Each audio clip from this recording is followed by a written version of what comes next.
మహోన్నతుడైన దేవుని పరిశుద్ధ నామమునకు స్తుతి మహిమ ఘనత ప్రభావము ఇప్పుడు ఎల్లప్పుడు యుగ యుగములు కలుగునుగాక ఆమేన్. అందరూ ఆమేన్ చెప్దాం. హల్లెలూయా.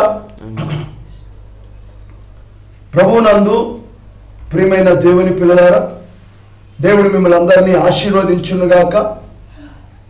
ఈ దినము కొరకు అనగా ఈ 2023 సంవత్సరం డిసెంబర్ నెల 30వ తేదీ ఉదయకాలంలో దేవుని యొక్క వాక్యమును మనము చదువుకుందాము. దయచేసి అందరూ కూడా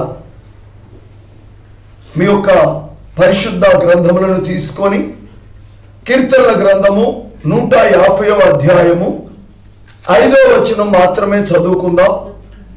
నేను చదువుతున్నాను, దయచేసి అందరూ కూడా చూడవలసిందిగా మీకు మనవి చేస్తున్నాను. కీర్తనల గ్రంథము 150వ అధ్యాయము 5వ వచనం. మ్రోగు తాళములతో ఆయనను స్తుతించుడి, గంభీర ధ్వని గల తాళములతో ఆయనను స్తుతించుడి. ఆమేన్. ఈ దినము కొరకు మనం ధ్యానించుకుంటున్న అంశము పేరు, ఈ లేఖనం ఆధారం చేసుకొని మనము పరిశుద్ధాత్మ ద్వారా నడిపించబడుట. ఈ అంశమును మన కాలమునకు దేవుడు పంపిన ప్రవక్త విలియం మ్యారియన్ బ్రన్హాం గారు జూలై నెల 27వ తేదీ 1952వ సంవత్సరంలో బోధించి ఉన్నారు. పరిశుద్ధాత్మ ద్వారా నడిపించబడుట అనే ఈ అంశంలో నుండి కొన్ని ప్రాముఖ్యమైన విషయాలు చదువుకొని మనము ధ్యానించుకుందాం.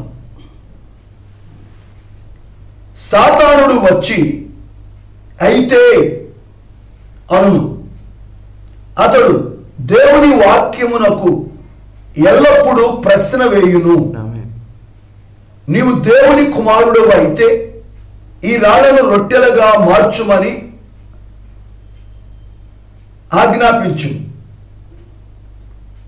అప్పుడు ఆయన అనగా ప్రభువైన యేసుక్రీస్తు వారు ఆకలి కొని ఉన్నాడు. యేసు ఎన్నడూ ఈ విధంగా చెప్పలేదు, ఇదిగో నేను దేవుని కుమారుడును, నేను నిన్ను గద్దించుచున్నాను. ఆయన ఆ విధంగా చెప్పలేదు. యేసు చెప్పాడు, అలాగూ వ్రాయబడి ఉన్నది, తండ్రి వాక్యము మనుష్యుడు రొట్టె వలన మాత్రమే జీవించడు. యేసును దేవాలయపు శిఖరము మీదకి తీసుకుని వెళ్ళినప్పుడు అలాగూ వ్రాయబడి ఉన్నది అని ఆయన చెప్పాడు. యేసును పర్వతం మీదకి తీసుకొని వెళ్ళినప్పుడు ఇలాగూ వ్రాయబడి ఉన్నది అని చెప్పాడు. అందరూ ఆమేన్ చెబుదాం. అది నిజమేనా? ఆమేన్. కాబట్టి దేవుని వాక్యముతో నీవు సాతానుని ఓడించవచ్చునని యేసు నీకు చూపించుచున్నాడు. ఆమేన్. ఈ సంఘములో ఏ వరము లేకపోయినప్పటికీ దేవుని వాక్యము ఈరోజు సాతాన్ని ఓడించును. నా భావమును మీరు గ్రహించారా? ఆమేన్. అది సత్యమని ఎందుకు విశ్వసించుచున్నారు? దేవుని వాక్యము సత్యము. నీవు దాన్ని చూచినట్లయితే దానిని విశ్వసించు, దానిని అంగీకరించు. రేపు సాతానుడు ఈ విధంగా చెప్పినట్లయితే, చూడుము, నీవు ఇంకా రోగిగా ఉన్నావు, నీవు ఇంకా అనారోగ్యముతో ఉన్నావు, అలాగూ వ్రాయబడి ఉన్నది, అలాగూ వ్రాయబడి ఉన్నది. మాయో ఆసుపత్రి వారు నేను స్వస్థత పొందలేనని చెప్పినప్పుడు అలాగూ వ్రాయబడి ఉన్నదని నేను చెప్పాను. రెవరెండ్ బ్రన్హాం, మీరు దానిలో నుండి బయటకు రాలేకపోతే నేను చెప్పాను, అలాగూ వ్రాయబడినది. మీరు ప్రార్థన చేయనప్పుడు మీరు వేటిని అడుగుచున్నారో వాటిని పొంది ఉన్నామని విశ్వసించండి, అప్పుడు అది మీకు అనుగ్రహించబడును. నేను దానిని విశ్వసించుచున్నాను. నీవు స్వస్థత పొందలేవని సాతానుడు చెప్పాడు. నేను చెప్పాను, చూడు, నేను సాక్ష్యం ఇచ్చుచు దేవునిని మహిమపరచుట నీవు వినగోరినట్లయితే నీవు ఇక్కడే ఉండు. వాడు కూడా అక్కడి నుండి వెళ్ళిపోయాడు. నేను దివారాత్రులు ఆయనకు బిగ్గరగా స్తుతించుదును. ఆమేన్. నా జీవితం ఎన్నడూ లేనంత ఆరోగ్యముతో చక్కటి బరువుతో ఉన్నాను. ఎందుకు? అలాగూ వ్రాయబడి ఉన్నది. దేవుడు దాన్ని చెప్పాడు, అది సత్యము, అది దానిని పరిష్కరిస్తుంది. ఆయన దాన్ని చెప్పినట్లయితే నేను దానిని విశ్వసిస్తాను. యేసు చెప్పారు, మీరు ప్రార్థించినప్పుడు మీరు అడిగినవి పొంది ఉన్నామని నమ్మండి, అప్పుడు అది మీకు అనుగ్రహింపబడను. నేను దాన్ని నమ్ముచున్నాను. పరిశుద్ధాత్మ ఆ వృద్ధుడైన సుమియోనును నడిపించినట్లుగా ఈ రాత్రి లేక ఈ ఉదయం ఈ దినమున పరిశుద్ధాత్మ నిన్ను ఈ కూటమునకు నడిపించాడు. ఆమేన్ చెప్తారు అందరూ. ప్రతి దినము ప్రజలు సాక్ష్యం ఇచ్చుట మీరు చూస్తున్నారు. వార్తాపత్రికలలో అది ప్రచురించబడుచున్నాయి. క్యాన్సర్తో మరణిస్తున్న వారు జీవించుచున్నారు, కుంటివారు నడుస్తున్నారు, ఈ వ్యక్తి గుడ్డివాడు ఇప్పుడు చూస్తున్నాడు. మంచిది, నీవు దాన్ని విశ్వసించు. నీవు దాన్ని పొందుకొనలేవు. నీవు క్రైస్తవ్యమును కలిగి ఉన్నట్లయితే నీవు దాన్ని విశ్వసిస్తావు. నీవు దేవుని జీవమును కలిగి ఉంటే నీవు దాన్ని ఎరుగుదువు. ఆయన సర్వశక్తిమంతుడైన దేవుడు. ఆయన సమస్త కార్యములను చేయగలడు.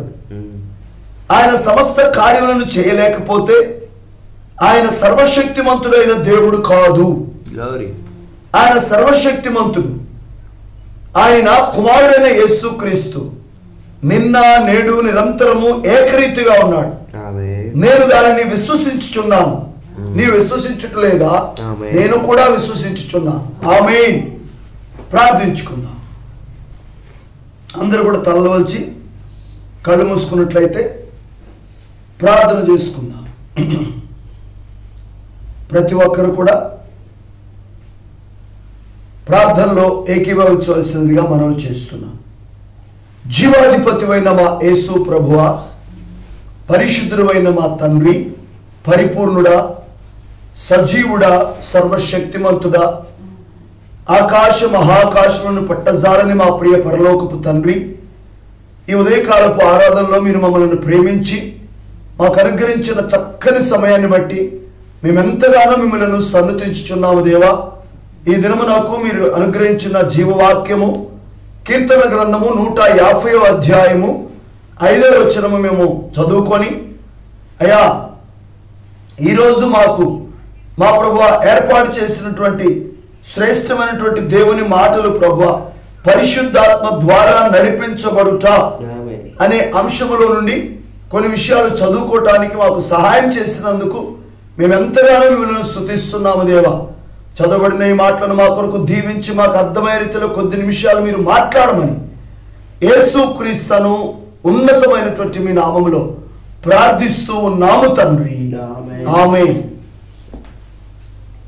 ప్రభువునందు ప్రియమైన దేవుని పిల్లలారా, దేవుడు మిమ్మల్ని అందరినీ ఆశీర్వదించునుగాక. ఈ ఉదయకాల సమయంలో మరి మనం అందరము కూడా ఒక్కసారి దేవుడు మనకు అనుగ్రహించిన అద్భుతమైనటువంటి చక్కని ఆయన సన్నిధి సహవాసమును బట్టి మరి ఒక్కసారి దేవుని స్తుతిద్దాం. రెండు చేతులెత్తి హల్లెలూయా. ఈ సమయంలో ఇంకా మనం నేరుగా దేవుని యొక్క వాక్య ధ్యానంలోనికి వెళదాం. చూడండి, కీర్తన గ్రంథము 150వ అధ్యాయం 5వ వచనాన్ని మనం చదువుకున్నాం. దానిని మనం ఆధారం చేసుకొని పరిశుద్ధాత్మ ద్వారా నడిపించబడుట, ఈ అంశములో దేవుని ప్రవక్త వాక్యం యొక్క ప్రాధాన్యతను గురించి ఇక్కడ మనకు జ్ఞాపకం చేస్తున్నారు. ఆమేన్ చెప్తారు అందరూ. ఎందుకంటే వాక్యం అనేది చాలా ప్రాముఖ్యమైంది. అయితే మనకు తెలుసు సాతానుడు ఎప్పుడు వాడి పని ఏంటంటే దేవుని యొక్క వాక్యం పట్ల ఎల్లప్పుడూ మనకు అనుమానం కలిగించి వాక్యమును ప్రశ్నిస్తూ ఉంటాడు.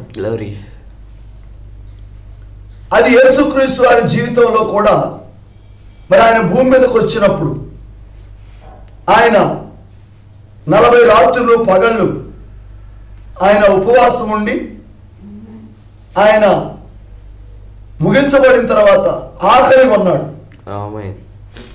ఎప్పుడైతే ఆకలి కొన్నాడో ఆ తర్వాత సాతానుడు వచ్చి అన్నాడు, నీవు దేవుని కుమారుడు అయితే ఈ రాళ్ళు రొట్టెలగినట్లుగా ఆజ్ఞాపించు.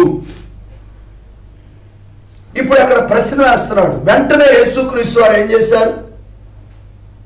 ఆయన ఎన్నడూ ఈ విధంగా చెప్పలేదు, నేను దేవుని కుమారుడును, నేను నిన్ను గద్దిస్తున్నానని చెప్పలేదు. కానీ ఈలాగు రాయబడి ఉన్నది ఏమని? మనుషుడు రొట్టె వలన మాత్రము కాదు గాని దేవుని నోట నుండి వచ్చు ప్రతి మాట వలన జీవించును. చూడండి, వాక్యాన్ని ఎత్తి వాక్యం మీద ప్రశ్న వేసినప్పుడు సాతానుని ఓడించాడు. దేవాలయ శిఖరం మీదకి యేసు ప్రభు వారిని తీసుకుని వెళ్ళి, ఇదిగో ఇలాగూ రాయబడి ఉన్నది అని చెప్పినప్పుడు దేవుని వాక్యముతో వెంటనే సాతానుని ఓడించాడు యేసు ప్రభు. చూడండి, మనకేం నేర్పిస్తున్నాడంటే యేసు ప్రభు దేవుని వాక్యముతో సాతానుని ఓడించవచ్చును. ఆ కార్యాన్ని ఉదయకాలంలో మనం నేర్చుకుంటున్నాం. దాన్నే యేసు ప్రభు చూపిస్తున్నాడు. ఈ రోజున చాలా మందికి వరం అంటే ఇష్టం. పాటలు పాడే వరం, వాయిద్యాలు వాయించే వరం, అద్భుతాలు చేసే వరం, స్వస్థపరిచే వరం. కానీ ఇక్కడ ఏమన్నాడంటే మనకి ఏ వరము లేకపోయినా ఆమె కేవలము దేవుని వాక్యమే సాతానుని ఓడిస్తుంది. మీరు ఈ ఉదయకాలంలో దేవుని ప్రవక్త ఏం చెప్తున్నాడు మీరు గ్రహిస్తున్నారా? దేవుని వాక్యమే సత్యము, దాన్ని మనం విశ్వసించాలి. దానితోనే సాతానుడు ఓడిపోతాడు. నీవు దాన్ని చూచినట్లయితే, అంటే ఈ గడియకు దేవుడిచ్చిన వాక్యాన్ని నువ్వు చూచినట్లయితే దాన్ని విశ్వసించు, దాన్ని అంగీకరించు. ఆమేన్. రేపు వచ్చి సాతానుడు అంటాడు, నీవు ఇంకా రోగిగానే ఉన్నావు, నువ్వు ఇంకా అనారోగ్యంగా ఉన్నావు. అప్పుడు వెంటనే నువ్వేం చెప్పాలంటే ఈలాగు రాయబడి ఉన్నది, ఇదిగో వాక్యములో అలాగూ రాయబడి ఉన్నది, స్వస్థపరచు యెహోవాను నేనే, ఆయన పొందిన దెబ్బల వలన నేను స్వస్థత పొంది ఉన్నాను. ఒకసారి దేవుని ప్రవక్త కూడా హాస్పిటల్లో ఉన్నప్పుడు మాయో అనేటువంటి ఆసుపత్రి అది, అక్కడ ఉన్నటువంటి డాక్టర్లు అన్నారు, నువ్వు బ్రతకవు, చనిపోతావు. అప్పుడు వెంటనే అన్నాడు, ఇదిగో వాక్యంలో ఇలాగూ రాయబడి ఉన్నది. ఆ మాట చెప్పాడు రెవరెండ్ బ్రన్హాం, నువ్వు ఆ జబ్బులో నుండి బయటికి రాలేకపోతే. కానీ వెంటనే ప్రవక్త అన్నాడు, అలాగూ రాయబడి ఉన్నది. ఏమని? ఆయన పొందిన దెబ్బల వలన నాకు స్వస్థత ఉన్నది. అందుకే బైబిల్ ఏమంటుందంటే మీరు ప్రార్థన చేయనప్పుడు వేటినైతే అడుగుతున్నారో వాటిని పొంది ఉన్నామని విశ్వసించండి. హల్లెలూయా. అప్పుడే మీకు అనుగ్రహించబడదు. నేను దాన్ని విశ్వసిస్తున్నాను. ఆమేన్. సాతానుడు వచ్చి అంటాడు, నువ్వు స్వస్థత పొందుకోలేవు, నువ్వు అనారోగ్యంతో ఉంటావు. కానీ ప్రవక్త దగ్గరికి కూడా వచ్చి, ఇదిగో నువ్వు అనారోగ్యంతో ఉన్నావు, స్వస్థత పొందలేవు అన్నప్పుడు ప్రవక్త ఏమన్నాడు తెలుసా? నేను సాక్ష్యం ఇచ్చు దేవుణ్ణి మహిమపరచుట నీవు వినబోడినట్లయితే నీవు ఇక్కడే ఉండు. ఎవరితో చెప్పాడు? సాతానుడితో. వాడు వెంటనే అక్కడి నుండి వెళ్ళిపోయాడు. అర్థం చేసుకున్నారా? ఈ రోజు కూడా సాతానుడు ఏం చేస్తాడంటే మన చెవుల్లోకి వచ్చి చెప్తాడు, ఏమని? నీవు స్వస్థత పొందలేవు, నీవు అనారోగ్యంతో ఉన్నావు, నువ్వు వ్యాధితో ఉన్నావు. ఆ విధంగా చెప్పినప్పుడు నువ్వు వెంటనే ఏం చెప్పాలి? ఇదిగో వాక్యములో ఇలాగ రాయబడి ఉన్నది, నేను దాన్ని విశ్వసిస్తున్నాను, అంగీకరిస్తున్నాను. నేను దేవుని స్తుతిస్తూ నాకు ఆరోగ్యం ఇచ్చిన దేవుని మహింపరుస్తాను. నువ్వు వినగోరినట్లయితే నువ్వు ఇక్కడే ఉండు అంటే వాడు వెళ్ళిపోతాడు. హల్లెలూయా. దివారాత్రులు నేను ఆయనను బిగ్గరగా స్తుతిస్తూ ఉండగా నా జీవితంలో ఎన్నడూ పొందలేనంత ఆరోగ్యముని ఈరోజు పొందుకొని ఉన్నాను. హల్లెలూయా. ఓ చప్పట కొట్టి దేవుని స్తుతిద్దాం. ఎందుకంటే వాక్యములో లాగా రాయబడి ఉన్నది, దేవుడు దాన్ని చెప్పాడు, అది సత్యము. దేవుడు చెప్పాడంటే అది దాన్ని పరిష్కరిస్తుంది, ఇక అది ముగించబడిన కార్యం. ప్రభువా నీవు దాన్ని చెప్పినట్లయితే నేను దాన్ని విశ్వసిస్తున్నాను. యేసు ప్రభు చెప్పిన మాట మరలా మీకు జ్ఞాపకం చేస్తాను. ఏమని చెప్పాడు ఆయన? మీరు ప్రార్థన చేయనప్పుడు హల్లెలూయా నేను దాన్ని పొంది ఉన్నానని విశ్వసించి అడగండి, అప్పుడే మనకు అనుగ్రహించబడుతుంది. చూడండి, బైబిల్లో సిమియోను అని ఒక వృద్ధుడు ఉన్నాడు, పెద్ద ఆయన గురించి పరిశుద్ధాత్ముడు ఏం చెప్పాడంటే, ప్రభు అయిన క్రీస్తును చూడక మునుపు నీవు చనిపోవు. ఎప్పుడైతే ఆ వృద్ధ సిమియోను, అందరూ వింటున్నారా, దేవాలయంలో ఉన్నాడో, అనేక మంది దేవాలయంలో ఉన్నా పరిశుద్ధాత్మ సిమియోనుని తాకింది. ఎప్పుడైతే సిమియోను తాకిందో అక్కడ కూర్చున్న సిమియోను ఒక్కసారిగా లేచి యేసుక్రీస్తు వారిని 8వ రోజు చిన్న బాలుడిగా ఉన్నప్పుడు ఆయన్ని సున్నతి కొరకు తీసుకుని వచ్చింది మరియమ్మ గారు. అందరూ అసహించుకుంటున్నారు, అందరూ ఆమెకు దూరంగా వెళ్ళారు. కానీ పరిశుద్ధాత్మ ద్వారా నడిపించబడిన సిమియోను వాక్యమై ఉన్న యేసుక్రీస్తు దగ్గరికి వస్తున్నాడు. హల్లెలూయా. అందరూ రెండు చేతులైతే ఆమేన్ చెప్తారా? ఎక్కడికి వస్తున్నాడు సిమియోను? వాక్యమై ఉన్న యేసుక్రీస్తు దగ్గరికి. యేసుక్రీస్తు ఎవరు? వాక్యం. పరిశుద్ధాత్మ ఎక్కడికి నడిపిస్తుంది సిమియోన్ని? వాక్యము దగ్గరికి. ఈరోజు చాలా మంది ఏమంటారు అంటే, నేను వాక్యాన్ని నమ్ముతున్నాను అంటారు. నువ్వు వాక్యాన్ని నమ్మితే, నువ్వు నిజంగా పరిశుద్ధాత్మ ద్వారా నడిపించబడితే వాక్యం ఏం చెప్తుందో దాన్ని నువ్వు చెయ్యాలి. ఆమేన్. మాకు పరిశుద్ధాత్ముడు ఉన్నాడండి, మేము పరిశుద్ధాత్మను పొంది ఉన్నాము అని చెప్తారు. కానీ పరిశుద్ధాత్మను పొందితే పరిశుద్ధాత్మ ఎక్కడికి నడిపిస్తాడు? వాక్యమై ఉన్నటువంటి యేసుక్రీస్తు దగ్గరికి. పరిశుద్ధాత్మను పొందామని ప్రభువైన యేసుక్రీస్తు నామములో బాప్తిస్మాన్ని తృణీకరించే వారిని పరిశుద్ధాత్మ పొందలేదని మనం చెప్పాలి. కానీ ఇప్పుడు సిమియోను పరిశుద్ధాత్మ ద్వారా నడిపించబడ్డాడు.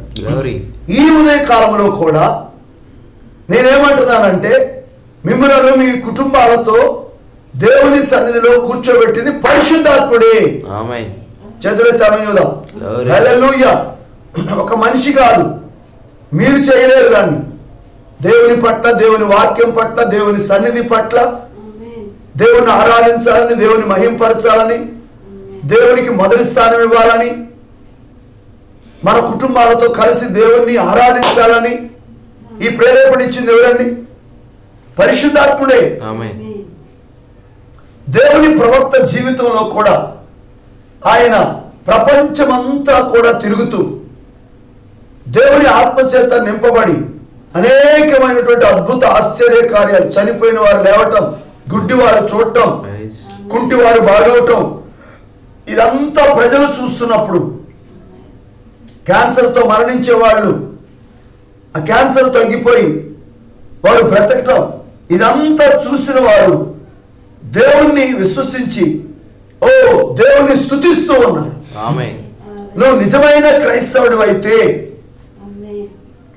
నువ్వు క్రైస్తవ్యాన్ని కలిగి ఉన్నట్లయితే నువ్వు దేవుని యొక్క వాక్యాన్ని విశ్వసిస్తావు. అప్పుడు నువ్వు దేవుని జీవమును కలిగి ఉంటావు. అప్పుడు నువ్వు దేవుని ఎరిగి ఉంటావు. ఎందుకంటే దేవుడు సర్వశక్తిమంతుడైన దేవుడు, ఆయన సర్వాంతర్యామి. ఆయన సర్వజ్ఞుడు, ఆయన అనంతుడు. ఆమేన్. సమస్త కార్యాలను ఆయన చేయలేకపోతే ఆయన సర్వశక్తిమంతుడే కాదు. ఆయన సర్వశక్తిమంతుడైతే సమస్త కార్యాలు చేయగలడు. ఆయన సర్వజ్ఞుడు గనక సమస్తమును ఎరిగినవాడు. ఆయన సర్వాంతర్యామి గనక ఆయన అనంతుడు. బైబిల్ తేటగా చెప్తుంది. హెబ్రీ పత్రిక 13వ అధ్యాయం 8వ వచనం మర్చిపోవద్దు. అది చాలా ప్రాముఖ్యమైనటువంటి వచనం. యేసు క్రీస్తు నిన్న నేడు నిరంతరము ఒకటే రీతిగా ఉన్నాడు. నేను దాన్ని విశ్వసిస్తున్నాను. నీవు విశ్వసించట్లేదా? మనము కూడా విశ్వసిస్తున్నాం. ఖచ్చితంగా గుర్తుంచుకొని నేను ముగించబోతున్నాను. దేవుడు మనకు ఈ తరములో ఇచ్చినటువంటి వాక్యము అది నమ్మదగినది. అది మన జీవితాల్లో ఎంతో ప్రాముఖ్యమైనది. దాన్ని మనము అంగీకరించి దాని ప్రకారముగా మనము జీవించినప్పుడు సాతానుడు ఓడిపోతాడు. సాతానుడు ఓడించే ఒకే ఒక ఆయుధం ఏంటి చెప్పండి? దేవుని యొక్క వాక్యం. ఇలా కూడా రాయబడి ఉన్నది. నీ మీదకి కూడా శోధకుడు వస్తాడు. ఏ రూపంలో నీ మీదకి వస్తాడో తెలియదు. వచ్చినప్పుడు నువ్వేం చేయాలి? ఓ ఇలాగూ రాయబడి ఉన్నది. ఓ నేను నా దేవుని వాక్యాన్ని విశ్వసిస్తున్నాను. నా దేవుని వాక్యమును బట్టి స్తుతిస్తూ ఆరాధిస్తూ మహిమపరుస్తూ నేను దేవుణ్ణి ఘనపరుస్తాను. ఒకవేళ అనారోగ్యంతో ఉన్నా నా దేవుడు నన్ను స్వస్థపరుస్తాడు. నువ్వు నా సాక్ష్యాన్ని వినగోరినట్లయితే నువ్వు ఇక్కడే ఉండు, నా దేవుని స్తుతిస్తానని నువ్వు చెప్పినట్లయితే సాతానుడు పారిపోతాడు. మరి ఈ రోజు నుంచి దేవుని యొక్క వాక్యముల నుండి ప్రతి మాటను మనము నమ్మి అంగీకరించి ఆ వాక్యం ఇలా రాయబడి ఉన్నదని చెప్పి సాతానుడు ఓడిద్దామా? దేవునికి మహిమ కలుగును గాక. అటువంటి కృప దేవుడు మనందరికీ దయచేయను గాక. అందరూ తలలోంచి కళ్ళు మూసుకోండి, ప్రార్థన చేసుకుందాం. ప్రతి ఒక్కరము కూడా ప్రభువా ఈ ప్రాతకాలపు ఆరాధనలో మమ్మల్ని మీరు ప్రవేశపెట్టి అయ్యా ఈ రోజున మీ పిల్లలముగా ఏ విధముగా మా తండ్రి నాయన ఈ లోకంలో జీవించాలో, ఏ రీతిగా నాయన వాక్యం పట్ల ప్రశ్న వేసే సాతానుడిని ఓడించాలో మాకు తెలియచేసినందుకు స్తోత్రాలు నాయన. మీరు కూడా భూమి మీద ఉన్నప్పుడు నాయన సాతాను చేత శోధించబడినప్పుడు సాతానుడు వచ్చి నాయన నీవు ఈ రాళ్ళు రొట్టెలుగా చేసుకున్నామన్నప్పుడు ఎదిగో ఇలాగూ రాయబడి ఉన్నదని చెప్పి వాడిని ఓడించావు నాయన. మీరు ఎత్తైనటువంటి శిఖరం మీదకి తీసుకుని వెళ్ళి దూకమన్నప్పుడు ఓ ఇలాగూ రాయబడి ఉన్నదని చెప్పావు నాయన. యేసయ్య మేము కూడా ఈ వాక్యం అనేటువంటి ఆయుధాన్ని చేతబట్టుకొని సాతాన్ని ఓడించడానికి సహాయం చేయండి ప్రభువా. కేవలము సుమయోను పరిశుద్ధాత్మ ద్వారా నడిపించబడినట్లుగా ఒక నిజమైన క్రైస్తవులముగా మేము ఎల్లప్పుడూ కూడా పరిశుద్ధాత్మ ద్వారా నడిపించబడి వాక్యములో రాయబడిన ప్రతి మాటను విశ్వసించి ఈ లోక యాత్రలో వాక్యము ద్వారా జీవించి ఓ వాక్యము ద్వారా మా తండ్రి నాయన సాతాను ఓడించడానికి సహాయం చేయండి ప్రభువా. మనమందరం కూడా దేవుణ్ణి స్తుతిస్తూ ఆయన మహిమపరుస్తూ ఆయన ఆరాధిస్తూ ఉండగా అందరూ నోరు విప్పి స్తుతించండి. హల్లెలూయా. యేసయ్యా నీవిచ్చిన వాక్యమును బట్టి నీవిచ్చిన వాగ్దానమును బట్టి అయా మీకు స్తోత్రము నాయన. ఈ రోజున మా ప్రభువా నీ వాక్యమే అన్నిటికంటే శక్తివంతమైనది నాయన. ఆ వాక్యమునకున్న శక్తి అయా మేము బ్రతుకుటకు సాతానుడు ఓడిపోవుటకు పరిశుద్ధాత్మ ద్వారా నడిపించబడుటకు ఓ ప్రభువా ఎల్లప్పుడూ అది ఎంతో ప్రయోజనకరమై ఉన్నదని మేము నమ్ముచున్నాం ప్రభువా. హల్లెలూయా హల్లెలూయా. ఒక్క ఆలోచన పరుని వడపోత సాధనం యేసు క్రీస్తయ్యా నీవు బయలుపరచిన వాక్యమే. అందరూ కలిసి పాడుచు దేవుని ఆరాధిద్దామా? చప్పలకూడదు అందరు కూడా. ఒక్క ఆలోచన పరుని వడపోత సాధనం యేసు క్రీస్తయ్యా నీవు బయలుపరచిన వాక్యమే. ఒక్క ఆలోచన పరుని వడపోత సాధనం యేసు క్రీస్తయ్యా నీవు బయలుపరచిన వాక్యమే. ఇరాకు దేశంలో అబ్రాము ఉండెను, బయటకు పిలిచేను అబ్రహాముగా మార్చెను. ఇరాకు దేశంలో అబ్రాము ఉండెను, బయటకు పిలిచేను అబ్రహాముగా మార్చెను. శరీర మార్పును కలుగా చేసెను, శరీర మార్పును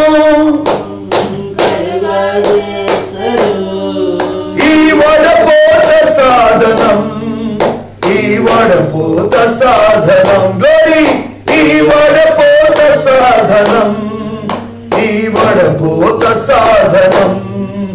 ఒక ఆలోచన పరుని వడపోత సాధనం యేసు క్రీస్తయ్యా నీవు బయలుపరచిన వాక్యము.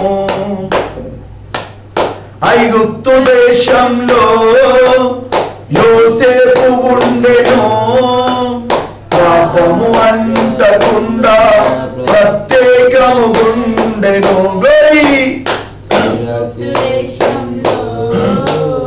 యోసేపు ఉండెను, పాపము అంటకుండా ప్రత్యేకము ఉండెను.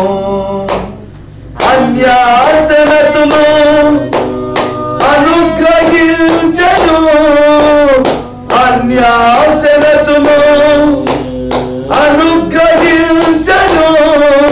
ఈ వడపోత సాధనం, ఈ వడపోత సాధనం గ్లోరీ, ఈ వడపోత సాధనం. ఒక ఆలోచన పరుని వడపోత సాధనం యేసు క్రీస్తయ్యా నీవు బయలుపరచిన వాక్యమే. దమస్కు మార్గంలో సౌలును దర్శించి పౌలుగా మార్చెను, క్రీస్తు ఖైదీగా చేసెను. దమస్కు మార్గంలో సౌలును దర్శించి పౌలుగా మార్చెను, క్రీస్తు ఖైదీగా చేసెను. సమస్తము పెంటగా ఎంచుకొన చేసెను, సమస్తము పెంటగా ఎంచుకొన చేసెను. ఈ వడపోత సాధనం, ఈ వడపోత సాధనం, ఈ వడపోత సాధనం, ఈ వడపోత సాధనం. ఒక ఆలోచన పరుని వడపోత సాధనం యేసు క్రీస్తయ్యా నీవు బయలుపరచిన వాక్యమే. ఒక ఆలోచన పరుని యేసు క్రీస్తయ్యా నీవు బయలుపరచిన వాక్యమే. అవును ప్రభువా, మాకు ఈ కాలమునకు నీవు బయలుపరిచిన వాక్యము అయ్యా అది వడపోత సాధనమని పితరులందరినీ మా ప్రభువా అయ్యా వాక్యమును విశ్వసించి, వాక్యమును అంగీకరించి, వాక్యమును జీవించి అయ్యా సాతాన్ని ఓడించేటట్టుగా మీరు వారిని ఉపయోగించుకున్నారు ప్రభువా. ఈ చివరి కాలంలో వధువుగా మాకు ఇచ్చింది కూడా మీరు వాక్యమే కదా ప్రభువా. ఆ వాక్యమును మేము అంగీకరించి ప్రభువా వాక్యముతో మా తండ్రి సాతాన్ని ఓడించి, వాక్యముతో జీవించి ఆవరగట్టుకు సిద్ధపట్టకు సహాయం చేయండి ప్రభువా అని మనమందరము కూడా ఆ రీతిగా దేవుని మహింపరుస్తూ ఉండగా ముగింపు ప్రార్థన చేసుకుందాం.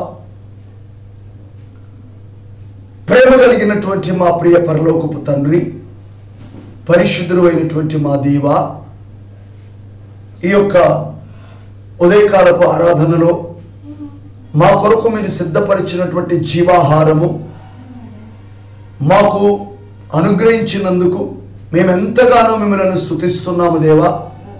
మేము ఈ లోకములో బ్రతకాలంటే మీ వాక్యం మాకు కావాలి అయ్యా. మీరిచ్చిన వాక్యం ఎంత గొప్పదంటే నాయన, సాతానుడు వచ్చి వాక్యమునకు ప్రశ్న వేసినప్పుడు అయ్యా, మీరు ఈ భూమి మీద మానవుడిగా ఉన్నప్పుడు వాక్యముతోటే వాడిని ఓడించావు నాయన. ఆ రీతిగానే మాకు వారిని ఓడించడానికి ఈ కాలానికి ఇచ్చిన వాక్యాన్ని బట్టి స్తోత్రం నాయన. ప్రభువా, నిజమే నా తండ్రి, మేము నిజమైన క్రైస్తవులుగా వాక్యాన్ని విశ్వసించి అయ్యా మా మీదకి వచ్చి నువ్వు ఇంకా అనారోగ్యంతో ఉన్నావు, నువ్వు బలహీనంగా ఉన్నావు అని వాడి చెవిలో చెప్పినప్పుడు, ఓ నేను నా దేవుణ్ణి వాక్యమును విశ్వసిస్తున్నాను, నా దేవుణ్ణి స్తుతిస్తూ ఆరాధిస్తాను, నువ్వు వినగోరినట్లయితే ఇక్కడ ఉండని చెప్పి అయ్యా మేము చెప్పటానికి మా ప్రభు అటువంటి అనుభవాన్ని మాకు దయచేయండి నాయన. ఎప్పుడైతే మేము ఆ విధంగా పలుకుతామో సాతానుడు పారిపోతాడు నాయన. అటువంటి మా ప్రభు కార్యాన్ని మా ప్రవక్త చేశాడు నాయన. అయ్యా యేసయ్య మీరు కూడా చేశారు ప్రభు. సుమయోను కూడా మా తండ్రి పరిశుద్ధాత్మ ద్వారా నడిపించబడ్డాడు ప్రభు. ఆ విధంగా మేము కూడా నడిపించబడుటకు మీరే సహాయము చేయమని ఈ పగలంతా మా పనుల్లో ప్రయాణాల్లో మీరు తోడుగా ఉండండి ప్రభువా. ప్రతి చోట మీకు సాక్షులుగా నిలబెట్టుకోండి నాయన. మీ ఆత్మ ద్వారా నడిపించండి ప్రభువా. అయ్యా ఇదిగో మా తండ్రి, మేము అయ్యా 2023 చివరి దినాల్లో ఉన్నాము తండ్రి. అయ్యా అద్భుతంగా 31వ తారీఖు అయ్యా శ్రేష్టమైన మీ సన్నిధిని అనుభవించడానికి మమ్మల్ని సిద్ధపరచండి ప్రభువా. సంఘ బిడ్డలందరినీ కూడా సమాయత్తపరచండి ప్రభువా. మీ సన్నిధిలో గడుపుటకు ఆనందముతో వచ్చినట్లుగా సహాయం చేయండి తండ్రి. ఓ ప్రభువా, ఈ దినమున వాక్యం విన్న ప్రతి ఒక్కరిని దీవించమని ఘనత మహిమ ప్రభావం మీకే చెల్లిస్తూ ప్రభు అయిన యేసు క్రీస్తును ఉన్నతమైనటువంటి మీ నామంలో ప్రార్థిస్తూ ఉన్నాము తండ్రి, ఆమేన్. మన ప్రభు అయిన యేసు క్రీస్తు వారి యొక్క కృప సమాధానము దేవుని సన్నిధిలో చేరిన మనకు సకల పరిశుద్ధులకు సదాకాలము తోడేయుండి నడిపించునుగాక. ఆమేన్. God bless you. అందరికీ దేవుడు మిమ్మల్ని దీవించునుగాక.